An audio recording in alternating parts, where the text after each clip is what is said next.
जय माता दी बच्चों, आप देख रहे हैं master education with Archana channel, जहां आपको यूजी पीजी का सिलेबस पढ़ने को मिलेगा और यूजीसी नेट से संबंधित बहुत सारी जानकारियां और छोटे छोटे टॉपिक्स का छोटे छोटे कंटेंट्स मैं आपको बताती जाऊंगी, जिसके अगर आप खुद के पर्सनल नोट्स बनाते चलिए तो वो आपको आगे की परीक्षाओं के लिए भी बहुत ज़्यादा सहायक सिद्ध होंगे। आज के इस वीडियो में मैं आपको बीए थर्ड सेमेस्टर एजुकेशन के टॉपिक पढ़ाऊंगी का सिलेबस पढ़ाऊंगी, जिसमें कि आठ यूनिट है। 8 में से जो फर्स्ट यूनिट है वो फिलॉसफी से संबंधित है और ये पेपर भी फिलॉसफी और सोशियोलॉजी से संबंधित है। तो फिलॉसफी वैसे तो सभी को बहुत टफ लगती है और बोरिंग सी लगती है, लेकिन अगर आप इसे ध्यान से समझेंगे तो उसको अच्छे से समझ पाएंगे और उसके बारे में आप लिख भी पाएंगे। इस सेमेस्टर में आपको सब्जेक्टिव पेपर देना है, यानी रिटन में लिखना है। तो आप इसका अगर कॉन्सेप्ट अच्छे से समझ जाएंगे तो आपको उसे लिखने में, परीक्षाओं में लिखने में भी आपको आसानी होगी। आज के इस वीडियो में फर्स्ट टॉपिक में है एजुकेशन एंड फिलॉसफी क्या है, यानी शिक्षा और दर्शन क्या है। इसके बारे में बताया गया है meaning and concept of philosophy and दर्शन, और दर्शन और फिलॉसफी में अंतर क्या है तथा इस शिक्षा दर्शन क्या है और इसका शिक्षा से क्या संबंध है दर्शन का, और शिक्षा और दर्शन की जो शिक्षा से संबंधित जो दर्शन है उस दर्शन की शाखाएं कौन कौन सी हैं। फिलॉसफी और दर्शन का अर्थ। फिलॉसफी का अर्थ है शब्द व्युत्पत्ति। जो इसकी शब्द व्युत्पत्ति मतलब होता है कि फिलॉसफी शब्द बना कैसे। तो फिलॉसफी शब्द ग्रीक भाषा के 2 शब्दों से बना है, फिलो यानी प्रेम और सोफिया यानी ज्ञान या प्रज्ञा।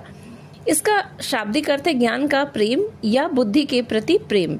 तो जब शब्द व्युत्पत्ति की बात होती है, यानी वो शब्द की उत्पत्ति हुई कहाँ से, इसके बारे में होता है। तो फिलॉसफी कोई भी वर्ड होता है तो वो 2 शब्दों से या 2 लेटर से मिलकर बनता है। वैसे ही फिलॉसफी है तो ये फिलो प्लस सोफिया से बना हुआ है, यानी प्रेम, ज्ञान से प्रेम करना या बुद्धि के प्रति प्रेम होना। दूसरा कॉन्सेप्ट है दर्शन। दर्शन की जो शब्द की व्युत्पत्ति हुई, यानी कि इसकी जो शब्द दर्शन शब्द की उत्पत्ति जो हुई वो संस्कृत भाषा से हुई है। संस्कृत शब्द दर्शन का अर्थ है देखना या दृष्टि या अंतर्दृष्टि। यह दृश्य यानी देखना धातु से बना है। भारतीय परंपरा में दर्शन का अर्थ केवल भौतिक दृष्टि नहीं बल्कि सत्य का प्रत्यक्ष बोध या आत्मानुभूति भी है। यानी फिलॉसफी या दर्शन क्या है। फिलॉसफी, पहली बात तो आप ये समझ लीजिए, फिलॉसफी पाश्चात्य जो विचारधारा है, पाश्चात्य धारणा है, और दर्शन भारतीय धारणा है। दोनों का लगभग जो मायने है, जो दृष्टिकोण है वो एक ही है कि सत्य की खोज करना और जो वास्तविक सत्य है उसको जानना और ज्ञान को पहचानना। ज्ञान के जरिए हम किसी चीज को जाने, तर्क के आधार पे जाने। तो दोनों का ही अर्थ ये है। और दूसरी बात ये कि जो दर्शन है, दर्शन जो है वो संस्कृत शब्द से के दर्श धातु से बना है, और फिलॉसफी ग्रीक भाषा के फिलो प्लस सोफिया शब्द से बना है। ये आपको इम्पोर्टेंट पॉइंट है, इसे याद रखना है। फिर है फिलॉसफी की अवधारणा क्या। फिलॉसफी वह है जो सत्य, ज्ञान, मूल्य और अस्तित्व के मूल स्वभाव को समझने का प्रयास करती है।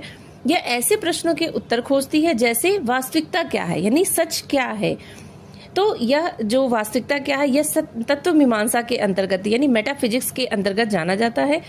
फिर ज्ञान क्या है और हम ज्ञान कैसे जान सकते हैं, मतलब किसी चीज के बारे में हम कैसे जान सकते हैं। पहली बात तो ये कि सच क्या है, फिर उस सच को हम कैसे जान सकते हैं वो बात, और फिर ये अच्छा है या नहीं, ये सही है या गलत, इसको भी फिलॉसफी डिफाइन करता है, यानी नीति शास्त्र के अंतर्गत ये बात आती है। तो तत्व मीमांसा ज्ञान क्या है, ज्ञान मीमांसा ज्ञान कैसे अर्जित करना है, और अच्छा है या बुरा ये नीति शास्त्र है। ऐसे ही दर्शन की अवधारणा क्या है। दर्शन भारतीय दार्शनिक परंपराओं जैसे, पहले तो ये जान लीजिए भारतीय दर्शन जो है अपने 6 हैं, जैसे न्याय, वैशेषिक, सांख्य, योग, मीमांसा और वेदांत। इनके लिए प्रयुक्त हुई है दार्शनिक परंपराओं के अंतर्गत। यह केवल बौद्धिक अन्वेषण नहीं बल्कि आत्म साक्षात्कार और मोक्ष प्राप्ति का साधन भी है।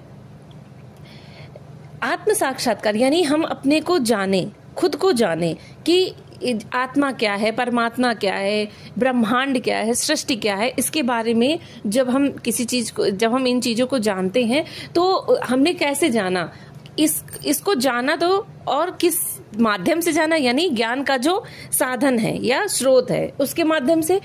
फिर क्या यह जानकारी सही है या गलत है, इसके बारे में जानते हैं। और यह मोक्ष प्राप्ति का साधन भी है, यानी ईश्वर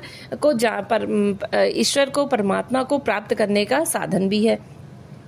दर्शन में अनुभव और आत्मबोध को बौद्धिक विश्लेषण से अधिक महत्व दिया गया है। इसका उद्देश्य है ब्रह्म यानी परम सत्य, आत्मा यानी स्व और उनके पारस्परिक संबंध को समझना। प्रत्येक भारतीय दार्शनिक परंपरा जीवन और सत्य पर अपनी विशिष्ट दृष्टि प्रस्तुत करती है। यह आध्यात्म, नीतिशास्त्र और मोक्ष की खोज से गहराई से जुड़ा हुआ है। अब ये आपको पॉइंट समझना है कि ये जो दर्शन है ये सिर्फ हमारे अनुभव पर आधारित नहीं होता है, आत्मबोध पर ही सिर्फ आधारित नहीं है। इसमें क्या है, इसका उद्देश्य, जो दर्शन का उद्देश्य होता है वो वास्तविक सत्य को जानना होता है, यानी ब्रह्मांड क्या है, आत्मा क्या है, परमात्मा क्या है, सृष्टि क्या है, इनके बारे में हमें जानना है। तर्क के आधार पर कुछ भी नहीं जान लेना है, कुछ भी किसी भी चीज को सत्य नहीं मान लेना है। और दूसरी बात, दर्शन क्या होता है, किसी चीज को देखने का हमारा नजरिया, हम किस तरीके से देखते हैं। जैसे अभी आपको आदर्शवाद, प्रकृतिवाद, प्रयोजनवाद ये सब पढ़ने को मिले। जो वाद आए थे इनमें भी सब हर एक वाद जो है उन वाद में उनके एक दृष्टिकोण के हिसाब से वो किस तरह से सृष्टि को देखते हैं, किस चीज को सत्य मानते हैं, क्या उद्देश्य जीवन का मानते हैं, शिक्षा का क्या उद्देश्य मानते हैं, सभी का जो दृष्टिकोण है वो अलग अलग है। तो दर्शन क्या है, किसी चीज को जानना, और यह दार्शनिक परंपराओं से जुड़ा हुआ है। फिर है फिलॉसफी और दर्शन में क्या अंतर है। इसके अलग अलग 3 पॉइंट है। जैसे शब्द उत्पत्ति, दोनों की फिलॉसफी, जैसे कि अभी मैंने आपको बताया, फिलॉसफी ग्रीक भाषा के फिलो प्लस सोफिया से बना है, जिसका अर्थ है ज्ञान का प्रेम, और दर्शन संस्कृत के दृश धातु से बना है, इसका मतलब है सत्य का प्रत्यक्ष बोध होना। इसकी उत्पत्ति, फिलॉसफी की उत्पत्ति पश्चिमी या पाश्चात्य परंपरा से विकसित हुई है, और दर्शन की उत्पत्ति भारतीय परंपरा से विकसित हुई है। दोनों का दृष्टिकोण क्या है। पाश्चात्य जो फिलॉसफी है उसका दृष्टिकोण मुख्यतः बौद्धिक और विश्लेषणात्मक चिंतन पर आधारित है। अब विश्लेषणात्मक चिंतन यानी किसी चीज के बारे में डिटेल में जानना और समझना, और जो दर्शन है वो अनुभवात्मक, आध्यात्मिक और साधना आधारित दृष्टिकोण है। यानी हम जो साधना करते हैं, किसी चीज के बारे में जानते हैं एकाग्र होकर, तो वो दर्शन है। फिलॉसफी का उद्देश्य क्या है, वास्तविकता, ज्ञान और मूल्यों को तार्किक ढंग से समझना। और दर्शन का उद्देश्य क्या है, आत्म साक्षात्कार करना, मोक्ष और परम सत्य की खोज करना। लगभग सेम चीजें हैं, लेकिन फिर भी थोड़ा सा अंतर है कि जो फिलॉसफी है वो पाश्चात्य धारणा है, और यह वास्तविकता, ज्ञान और मूल्यों को तार्किक ढंग से समझने पर आधारित है। लेकिन जो दर्शन है वो आत्म साक्षात्कार, खुद को जानना, मोक्ष प्राप्त करना और परम सत्य की प्राप्ति की बात करता है। इसके बाद है प्रकृति। फिलॉसफी की प्रकृति कैसी है, अक्सर सैद्धांतिक और विचार केंद्रित है। यानी फिलॉसफी की प्रकृति कैसी है, सैद्धांतिक और विचार केंद्रित। और दर्शन की प्रकृति कैसी है, सैद्धांतिक प्लस व्यवहारिक जीवन जीने की पद्धति है। तो यह सैद्धांतिक और विचार से संबंधित है, हमारा विचार कैसा होना चाहिए, सिद्धांत कैसे होने चाहिए। लेकिन जो दर्शन है वो सैद्धांतिक तो है ही है तथा व्यवहारिक भी है, यानी हमें वास्तविक जीवन में जो हम जीवन जीते हैं उसमें हमें कैसे जीना चाहिए, इसकी बात करता है दर्शन। जो पाश्चात्य विचारधारा है यानी फिलॉसफी, उसकी शाखाएं और परंपराएं, उसकी शाखाएं हैं जैसे तत्व मीमांसा, ज्ञान मीमांसा, नीति शास्त्र, सौंदर्य शास्त्र और तर्क शास्त्र। जैसे तर्क की जरूर ये बात करता है। तथा जो दर्शन है उसकी शाखाएं क्या है, 6 आस्तिक दर्शन। आस्तिक मीन्स होता है ईश्वर में विश्वास रखने वाला। तो इसमें है न्याय, वैशेषिक, सांख्य, योग, मीमांसा और वेदांत। और भी 3 दर्शन हैं जो कि ईश्वर में विश्वास नहीं रखते थे, इसलिए उन्हें नास्तिक दर्शन कहा जाता है। वो अभी आगे आपको चल के अगर एमए आप करेंगे तो एमए में भी आपको पढ़ने को मिलेगा कि इन दर्शन के बारे में अच्छे से डिटेल में पढ़ने को मिलेगा आपको। तो ये इसकी शाखाएं क्या है, 6 दर्शन है। न्याय, वैशेषिक, सांख्य, योग, मीमांसा और वेदांत। और जो फिलॉसफी उसकी शाखा है तत्व मीमांसा, ज्ञान मीमांसा, नीति शास्त्र, सौंदर्य शास्त्र और तर्कशास्त्र। फिर फिलॉसफी का जीवन से क्या संबंध है? यह तार्किक विश्लेषण और आलोचनात्मक सोच को महत्व देता है, यानी तर्क के बेस पे, आलोचनात्मक, हमने किसी चीज के बारे में गुण दोष दोनों को ही देखना है, उसके आधार पे हमें किसी चीज को सत्य या असत्य मानना है या उचित या अनुचित मानना है। पर जो दर्शन है वो जीवन के अनुभव, साधना और आध्यात्मिक अभ्यास से जुड़ा हुआ है। दर्शन और शिक्षा का संबंध क्या है? दर्शन और शिक्षा एक दूसरे से गहराई से जुड़े हुए हैं। दर्शन शिक्षा को दिशा देता है और शिक्षा दर्शन को व्यवहारिक रूप देती है। इसे निम्न प्रकार समझा जा सकता है। देखिए, पहले तो शिक्षा और दर्शन क्या है? हर एक युग का अलग ही दृष्टिकोण रहा है चीजों को देखने का और समझने का। दर्शन और शिक्षा एक दूसरे से ऐसे प्रभावित हैं कि दर्शन जो है, दर्शन हम सिर्फ विचार कर पाते हैं, दिखता तो नहीं है, लेकिन शिक्षा से क्या होता है? शिक्षा एक्टिविटी में आती है, मतलब हम जो व्यवहारिक रूप से जो भी कार्य करते हैं उसमें हमारा दर्शन दिखता है। जैसे हमारा सोचने का एक नजरिया है कि मान लीजिए हमें क्या पसंद है, क्या नहीं पसंद है, हम उस हिसाब से जो हमने शिक्षा ग्रहण की उसी के अकॉर्डिंग हम अपना व्यवहार करते हैं। तो दर्शन जो है वो शिक्षा का एक सैद्धांतिक रूप है और जो शिक्षा है वो दर्शन का व्यवहारिक रूप है। इसमें दर्शन क्या करता है? शिक्षा के लिए शिक्षा के उद्देश्यों का निर्धारण करता है कि शिक्षा कैसी होनी चाहिए, शिक्षा का उद्देश्य क्या होना चाहिए। दर्शन जीवन के उद्देश्य और मूल्यों को स्पष्ट करता है। यही मूल्य शिक्षा के लक्ष्य तय करते हैं। उदाहरण के लिए गांधी जी के दर्शन के अनुसार सत्य, अहिंसा और नैतिकता को शिक्षा के माध्यम से विकसित करना।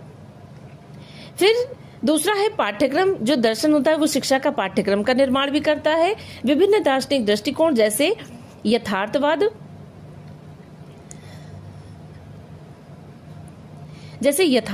है और आदर्शवाद है, जैसा कि मैंने अभी आपको बताया था, ये सब विचारधाराएं थी।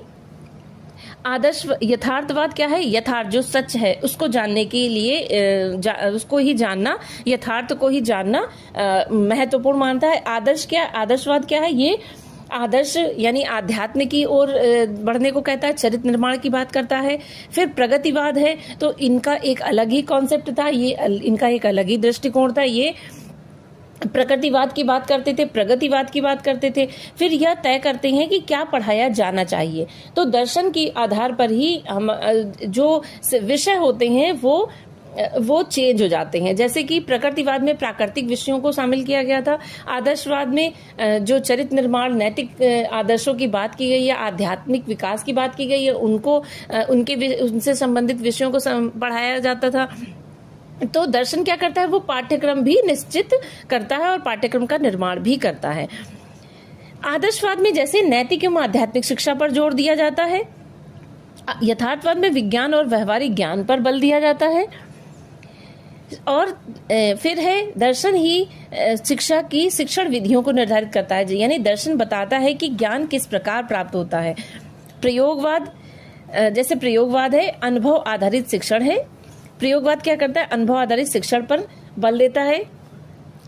तर्कवाद क्या करता है? विचार और तर्क आधारित शिक्षण देता है।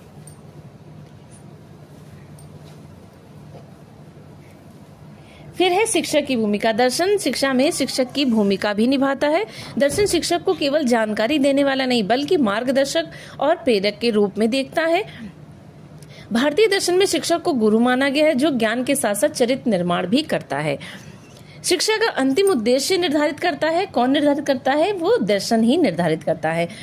शिक्षा का अंतिम उद्देश्य निर्धारित करने में भारतीय दर्शन के अनुसार, इसको आप अच्छे से समझ लीजिए, भारतीय दर्शन के अनुसार शिक्षा का परम उद्देश्य आत्म साक्षात्कार और मोक्ष है। आधुनिक पाश्चात्य दर्शन में क्या है उद्देश्य? समाजोपयोगी, नैतिक और तर्कसंगत नागरिक बनाना।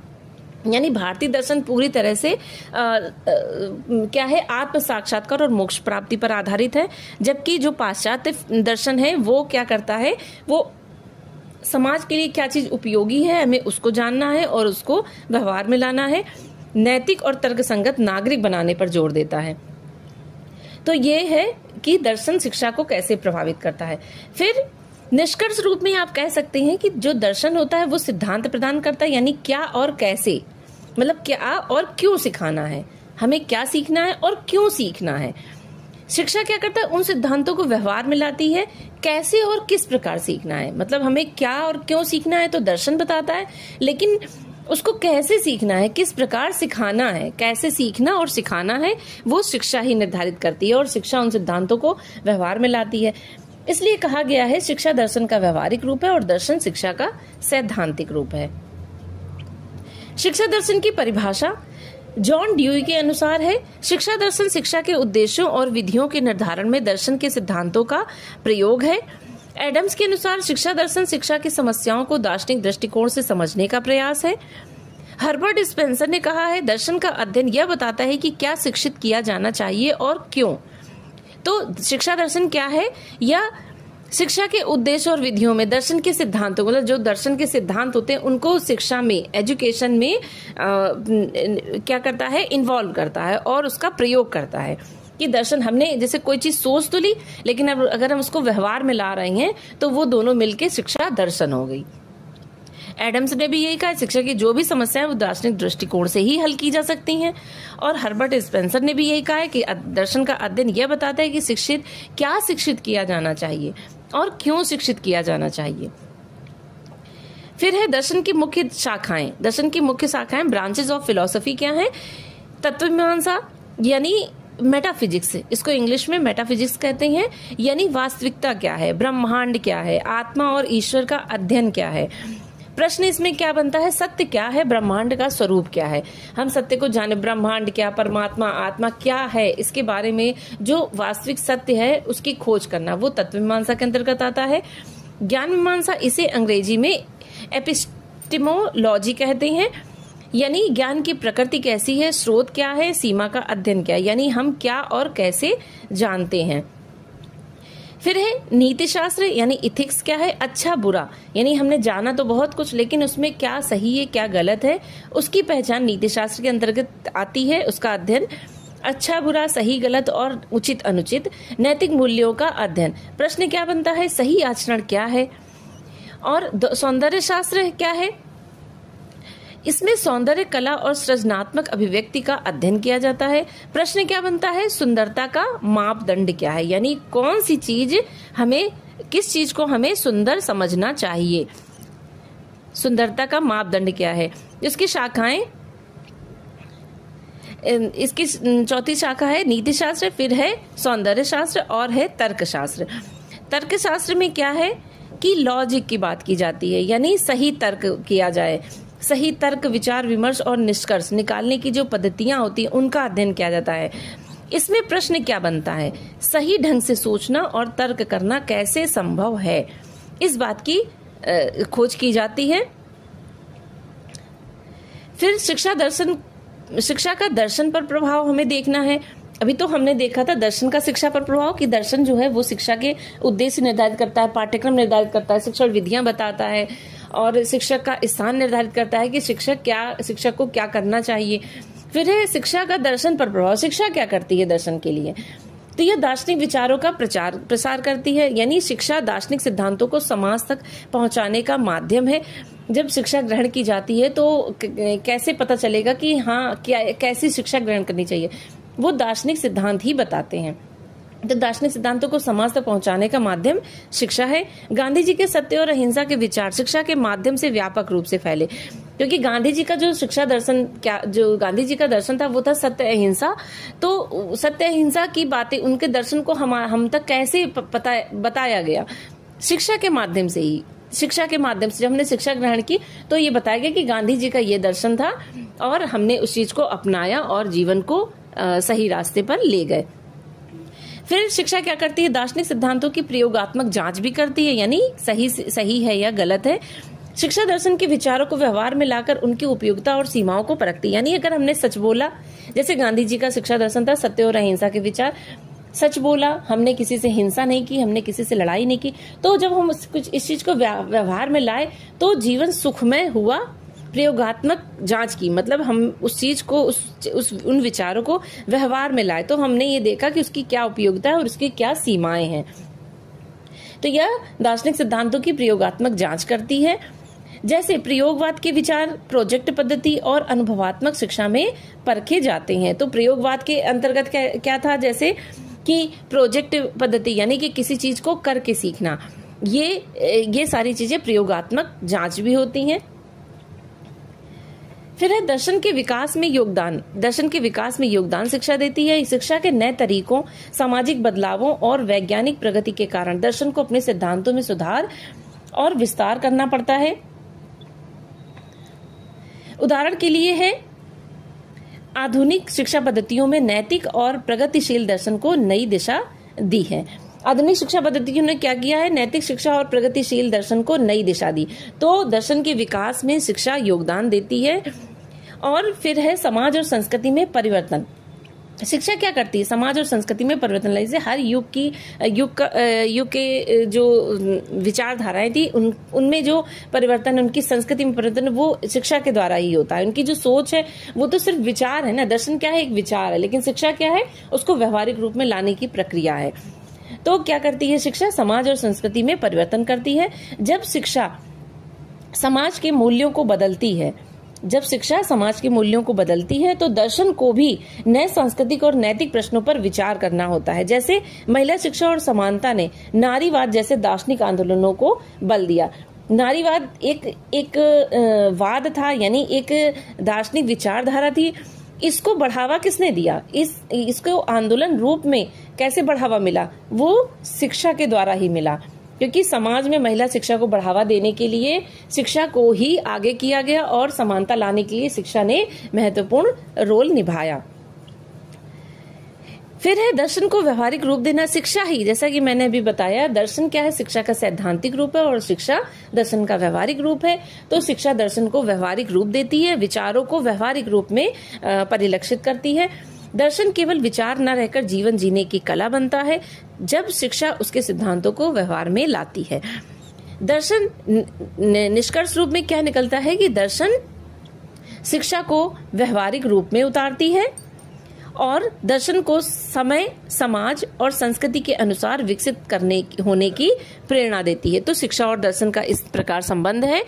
आशा करती हूँ आपको ये वीडियो पसंद आया होगा। अगर ये वीडियो आपको पसंद आया तो please like, share and subscribe जरूर करें, जिससे और भी लोगों को इस कॉन्सेप्ट को समझने में मदद मिले। अगर कोई आपको प्रश्न है तो प्लीज़ कमेंट बॉक्स में जरूर पूछिएगा, मैं उसका निदान करने की कोशिश करूंगी। जय माता दी।